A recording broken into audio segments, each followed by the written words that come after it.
नमस्कार दोस्तों, स्वागत है आपका हमारे इस चैनल में। इस वीडियो में हम जानेंगे औरंगजेब के बारे में। औरंगजेब ने अपने शासनकाल में क्या क्या कार्य किए और औरंगजेब ने कौन कौन से युद्ध किए और भी महत्वपूर्ण जानकारी जानेंगे हम इस वीडियो में। तो चलिए शुरू करते हैं। औरंगजेब का जन्म 1618 ईस्वी में उज्जैन के निकट दोहद नामक स्थान पे हुआ था। दोहद गुजरात में है। औरंगजेब का शासनकाल 1658 से 1707 ईस्वी तक था। औरंगजेब का दो बार राज्याभिषेक हुआ। एक बार 1658 में आगरा में और दूसरी बार 1659 में दिल्ली में। गद्दी पर बैठते ही औरंगजेब ने छोटे छोटे 80 करों को समाप्त कर दिया। इस्लाम धर्म के प्रति इसकी कट्टरता इतनी अधिक थी कि इसे दरवेश एवं जिंदा पीर के नाम से भी जाना जाता था। सुधाकर और सुंदर दो हाथियों को नियंत्रण करने के उपलक्ष्य में उसे आलमगीर का उपाधि दिया गया। बहादुर का उपाधि शाहजहां द्वारा दिया गया। सादा रहन सहन और शराब ना पीने के लिए इसे दरवेश कहा जाता था।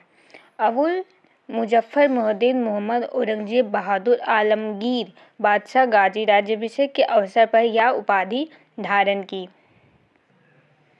औरंगजेब पहला मुगल बादशाह था जिसका 2 बार राज्याभिषेक हुआ।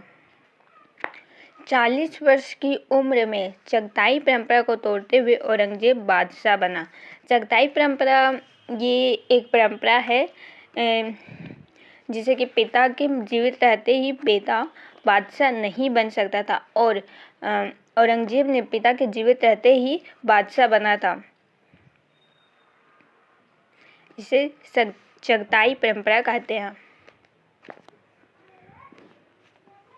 यही कारण दिल्ली राज्याभिषेक के अवसर पर काजियों ने उसके सिर पर ताज रखने से मना कर दिया। काजी अब्दुल बहाव गुजराती ने औरंगजेब के समर्थन में फतवा जारी कर उसके सिर पर ताज रखा। फतवा एक सरकारी आदेश होता था। तो अब्दुल बहाव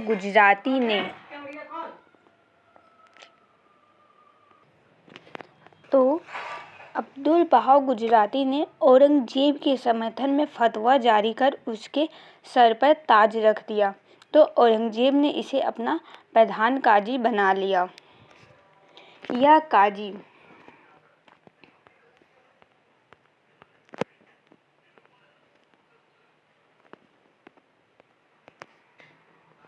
वह काजी था जो चोरी छिपे शराब पीता, निजी व्यापार चलाता। बहाव ने ही गोलकुंडा अभियान के समय औरंगजेब के खिलाफ फतवा जारी किया था। बादशाह बनने से पूर्व औरंगजेब सैन्य 18 वर्ष की आयु में औरंगजेब का पहला सैनिक अभियान बुंदेलखंड के जुहार सिंह के विरुद्ध हुआ था। उसे 2 बार 1636 से 1644 और 1652 से 1657 में दक्षिण का सूबेदार बनाया गया।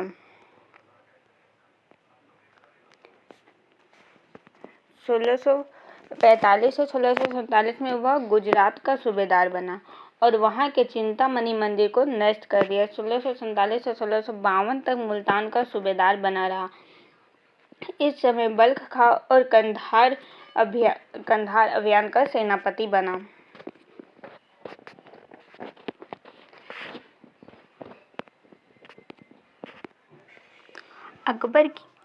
औरंगजेब की पहली पत्नी का नाम दिलनाश बेगम था। इसकी उपाधि रबिया उद दौरानी था। इससे 2 पुत्र थे, आजम और अकबर। अकबर के समय प्रसूति में ही दिलनाश बेगम की मृत्यु 1657 में औरंगाबाद में हो गई थी। उसका मकबरा औरंगाबाद में जिसे ताज या दक्षिण का ताजमहल भी कहा जाता है। औरंगजेब के पश्चात मुअज्जम ही बहादुर शाह प्रथम के नाम से बादशाह बना। बादशाह के सिंहासन पर बैठने के बाद अपनी और अपनी मां की झूठी वंशावली तैयार करवाई ताकि उसके आधार पर वह स्वयं को सैयद घोषित कर सके।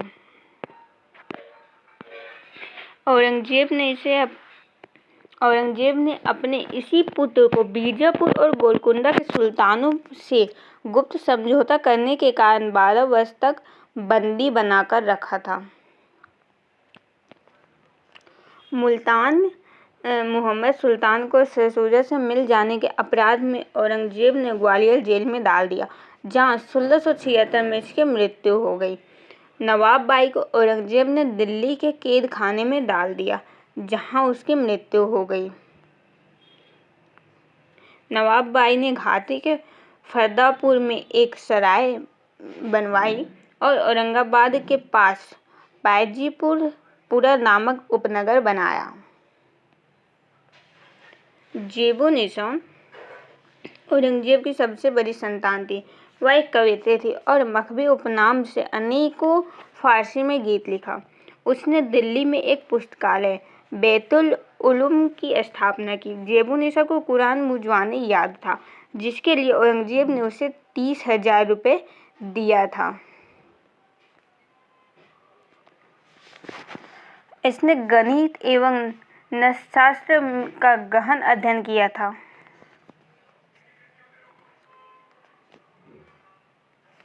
जेबो-निसा ने दीवाने मखफी की रचना की थी। हालांकि यदुनाथ सरकार इस ग्रंथ की लेखिका उसे स्वीकार नहीं करते हैं। विद्रोही शहजादे अकबर की मदद करने के अपराध में औरंगजेब ने जेबो-निसा को दिल्ली के सलीमगढ़ के जेल में डाल दिया, जहां 1702 ईस्वी में उसकी मृत्यु हुई। उसे दिल्ली में काबुल दरवाजे के पास 30,000 वृक्ष वाला बाग में दफनाया गया। खफी खां के अनुसार शासक बनते ही औरंगजेब ने 80 प्रकार के करों को हटा दिया था, जिसमें चुंगी, मेला कर, तीर्थयात्रा कर जैसे प्रमुख स्थानीय कर सम्मिलित थे। खाद्यान्नों पर से कर हटा दिया गया। मद्यपान, जुआ एवं वेश्यावृत्ति निषेध किया। साम्राज्य में भांग की खेती बंद करवा दी तथा 1666 में तंबाकू पर लगने वाली चुंगी कर समाप्त कर दिया। उसने कम उम्र के बच्चों के वंध्याकरण पर कर रोक लगा दिया।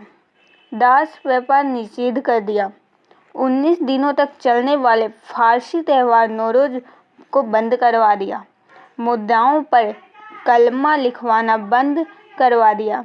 इसकी जगह सिक्कों पर मीर अब्दुल साहबाई की कविताएं लिखवाया।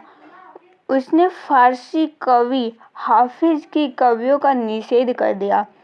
उसने तत्कालीन श्रृंगार प्रसाधन संबंधी रीति रिवाजों को भी नियंत्रित किया, जैसे दाढ़ी की लंबाई 4 अंगुल से अधिक ना हो। धर्मनिरपेक्षता को विशेष महत्व दिया गया। उसने उनकी नियुक्ति सभी प्रांतों में किया। मुहतसिब नागरिकों के निजी जीवन में हस्तक्षेप नहीं कर सकते थे। समरकंद का निवासी मुल्ला ओजवासी जी उसका पहला मुहतसिब था। औरंगजेब ने सरकारी नियम कानूनों को जवायत-ए-आलमगीरी में संकलित करवाया। उसने काजियों के मार्गदर्शन हेतु अरबी भाषा में इस्लामिक कानूनों का संग्रह फतवा-ए-आलमगीरी में करवाया। यह शेख निजाम की अध्यक्षता में व्यक्तियों द्वारा संकलित किया गया था। शाह वली अल्लाह के पिता अब्दुल रहीम भी इसके सदस्य थे। औरंगजेब ने निर्देश दिया कि उसके शासनकाल का वर्ष अरबी चंद्र वर्ष तथा राजस्व खातों में सूर्य पंचांग के स्थान पर चंद्र पंचांग को वरीयता दी जाए। उसके इस निर्णय की खफी खां ने कड़ी आलोचना की। औरंगजेब की धार्मिक नीति 1663 में तीर्थयात्रा कर लगाकर सती प्रथा पर रोक लगा दिया।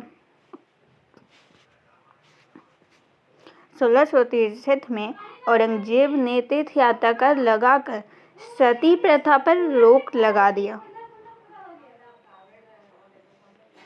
1669 में दरबार में गायन पर प्रतिबंध लगा दिया, लेकिन वाद्य संगीत और नौबत के वादन पर कोई रोक नहीं लगाया था, क्योंकि औरंगजेब खुद वीणा वादन में निपुण था और अकबर ढोलक बजाता था। भारतीय शास्त्रीय संगीत में फारसी में सबसे अधिक पुस्तक औरंगजेब के काल में ही लिखी गई।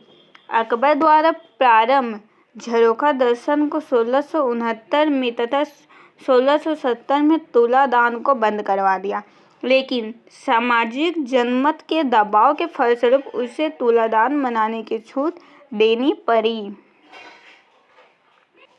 ज्योतिषी को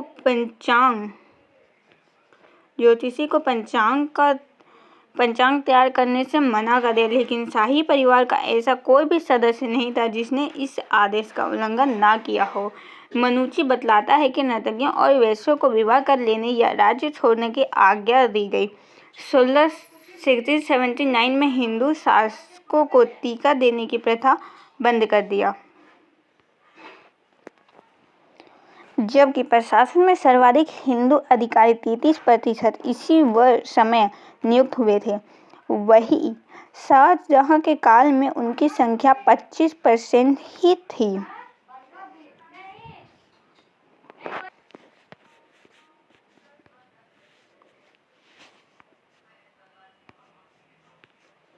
राजपूत और मराठों को छोड़कर कोई हिंदू घोड़े और पालकी की सवारी नहीं करेगा। दरबार में होली, दशहरा, दिवाली मनाना बंद कर दिया। उसने हिंदुओं को यमुना के किनारे और अहमदाबाद में साबरमती के किनारे मुद्रा जलाने से मनाही कर दी। 1665 में व्यापार के क्षेत्र में विभेदक कर लगाया, जिसे मुसलमानों पर 2.5% और हिंदुओं पर 5% चुंगी कर आरोपित किया। 1667 में उसने मुसलमानों को चुंगी कर से पुनः मुक्त कर दिया, परंतु जब उन्होंने हिंदू व्यापारियों के सामान को अपना बताकर लाभ लेना शुरू कर दिया, तो औरंगजेब ने पुनः मुसलमानों पर 2.5% की चुंगी कर लगा दिया था। जैसे गुरुवार की रात को पीरों की मजारों बराबर 2.5% की चुंगी कर लगा दी। उसने गुरुवार की रात को पीरों की मजारों पर दिए जलाने की प्रथा शुरू कर दिया। दरबारियों को रेशमी अंग रखे वस्त्र पहनने की मनाही कर दी। 1669 में मुहर्रम भी बंद करवा दिया।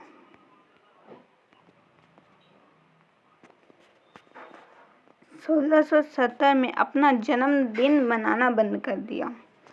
1661 से 1678 के बीच अनेक मंदिर तोड़े। सर्वप्रथम सोमनाथ मंदिर क्षतिग्रस्त किया था। इसके पश्चात मथुरा के केशव राय मंदिर, बनारस का विश्वनाथ मंदिर तथा 1680 में अबूतू राव द्वारा जयपुर में मंदिर को तोड़ा गया। हालांकि मंदिरों को तोड़ने का प्राथमिक उद्देश्य विद्रोहियों के मनोबल को तोड़ना था, परंतु इसमें औरंगजेब की धार्मिक जजिया रूढ़िवादिता से इनकार भी नहीं किया जा सकता।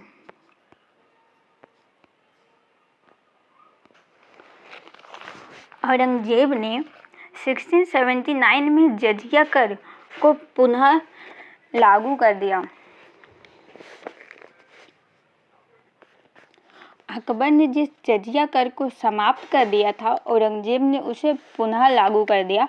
औरंगजेब को आमतौर पर हिंदू विरोधी बताया जाता है, क्योंकि हालांकि सच्चाई ये है कि उसके दरबार में काम करने वाले लगभग 36% लोग हिंदू हुआ करते थे। उन्होंने हिंदू पंडितों के पेंशन का भी इंतजाम किया था और ये पहले मुगल शासक थे जिन्होंने पंडितों के पेंशन का इंतजाम किया था। इन्होंने अपने दरबार में तमाम बड़े बड़े हिंदू कवियों को जगह दी थी। आज इतिहास की झूठी किताबों के जरिए हमें यह बताने की कोशिश की जाती है कि औरंगजेब अच्छा बादशाह नहीं था, बल्कि एक जालिम बादशाह था जिसने हमेशा अपनी प्रजा के ऊपर जुल्म किया। हालांकि सच्चाई ये नहीं है, बल्कि ये वो इतिहास है जो अंग्रेजों ने औरंगजेब के खिलाफ लिखा था। जो अंग्रेज़ों ने औरंगज़ेब के खिलाफ लिखा था। उसकी वजह से ये औरंगज़ेब इतना ताकतवर राजा था कि जब तक हिंदुस्तान पर औरंगज़ेब का राज था, अंग्रेज़ों की ये हिम्मत ना हुई कि वो हिंदुस्तान के अंदर अपना कदम रख सके। लिहाजा यही वजह है कि औरंगज़ेब के इंतकाल के बाद अंग्रेज़ों ने हिंदुस्तान में आना शुरू कर दिया और औरंगज़ेब से अपना बदला लेने के लिए और हिंदुस्तानियों पर हुकूमत करने के लिए उन्होंने एक खास धर्म यानी हिंदू धर्म के लोगों को औरंगज़ेब के खिलाफ करना शुरू किया और लोगों की नज़रों में ये जाहिर करने की कोशिश की कि औरंगज़ेब एक ऐसा बादशाह है जिसने हमेशा हिंदुओं के ऊपर जुल्म किया और हिंदुओं को जबरन मुसलमान बनाया। हालांकि सोचने वाली बात यह है कि जिस शख्स ने हिंदुस्तान पर सबसे अधिक लंबे समय तक राज किया तो अगर वो लोगों को जबरन मुसलमान बनाता तो आज हिंदुस्तान में इस्लाम के अलावा दूसरे मज़हब का नाम लेने वाला जिंदा नहीं होता। लेकिन उसके बावजूद भी देखिए, आज हिंदुस्तान की ज़्यादातर आबादी गैर मुस्लिम ही है। आज लोग झूठे इतिहास को आधार बनाकर ये दावा करते हैं कि औरंगज़ेब ने हिंदुओं पर जजिया कर लागू कर दिया था। हालांकि वो ये नहीं बताते कि इसकी वजह क्या थी। औरंगज़ेब आलमगीर ने हिंदुओं के ऊपर कर इसलिए लागू किया था कि वो हिंदू धर्म को मानने वाले नहीं हैं, बल्कि उनका नज़रिया ये था कि मुसलमान तमाम के तमाम लोग अपनी ज़कात का माल बैतुल माल में दे और इसी तरह हिंदू भी जजिया कर नामी बैतुल माल में जमा करें। बैतुल माल उस दौर में उस फंड को कहा जाता था जो सल्तनत का फंड होता था और तमाम सल्तनत के लोग यानी गरीबों पर खर्च किया जाता था। लिहाजा मुसलमान अपनी ज़कात का पैसा उस फंड में जमा करते थे और हिंदू भी जजिया का पैसा उस फंड में जमा करते थे, जिस दौरान बैतुल माल के नाम से जाना जाता था। लिहाजा ये तमाम चीज़ें अफवाह और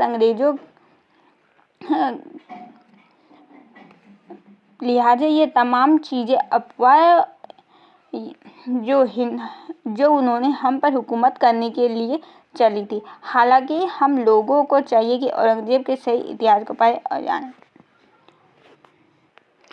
आज के वीडियो में बस इतना ही। अगर आपको ये वीडियो पसंद आए तो इसे लाइक करना, शेयर और हमारे इस चैनल को सब्सक्राइब ज़रूर करें। धन्यवाद।